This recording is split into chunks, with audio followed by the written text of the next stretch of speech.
They are Cappuccino Crested Geckos, the brand new morph for finally getting them. There has been a lot of controversy revolving the super cappuccinos recently. A lot of people say they're weak, they are not good for the species, and everything else. In this video, we're going to talk about all the problems the super cappuccinos have been displaying, and we're going to get into if it's ethically correct to be breeding these geckos. We don't need to hurry. The road ahead is clear.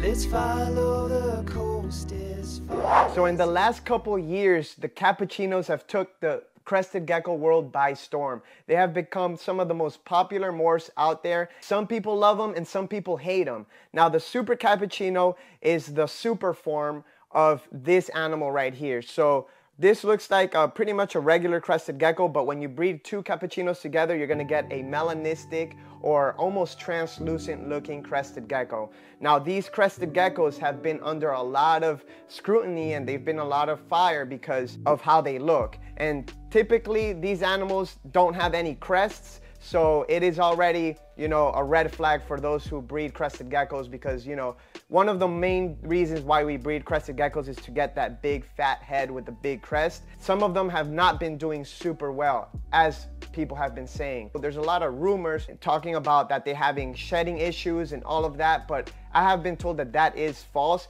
Me personally, we don't have any super cappuccinos just yet. We do have some cappuccinos, but the super cappuccinos have been also having a lot of issues when it comes to hatching. I've known plenty of breeders that have told me that they're not the most prolific animals, and some aren't even born with egg teeth. So that's gonna be a problem when it comes to the animal getting out of the egg, because the egg teeth is what the animal requires to slice the egg open and be able to come out. If they don't have that, obviously they're gonna die inside of the egg. That may not seem like a big issue, and some people even suggest opening the egg up to let that little animal live, but personally I don't think that we should do that. If the animal doesn't have egg teeth, that is definitely something that's genetic and you do not want to pass down to other offspring, because if we start doing that, then the animals are going to get weaker and weaker and weaker, and then it's going to come to a point where, you know, we're going to have to cut out all of our crested gecko eggs. So that's personally something I would not do. Now there are people out there that will want to do that, and that's up to them. That is one of the big issues I find with the super cappuccinos, the missing egg teeth. Now another issue that has been reported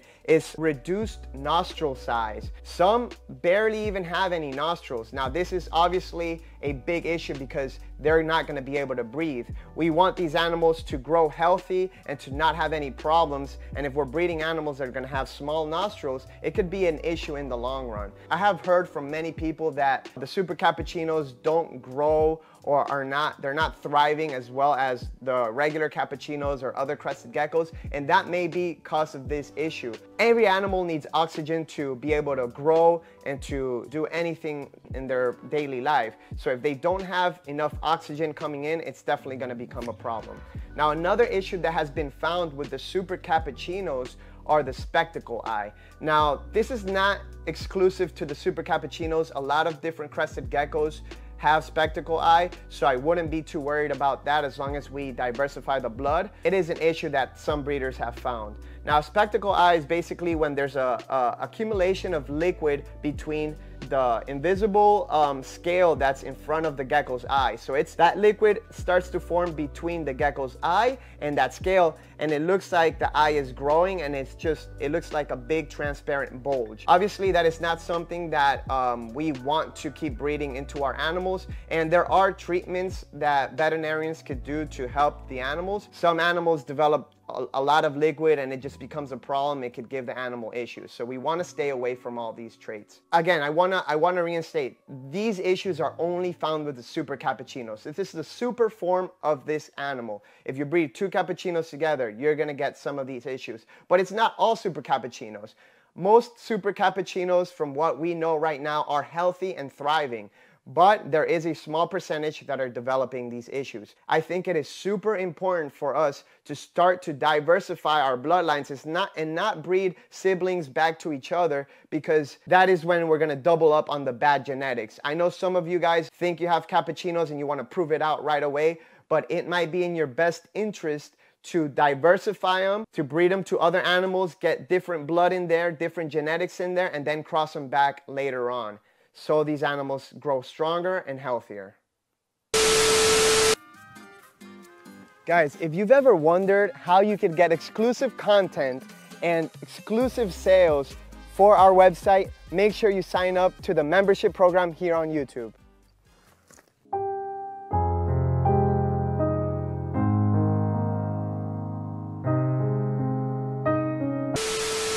So this new controversy has already sparked a lot of conflict and, you know, conflict?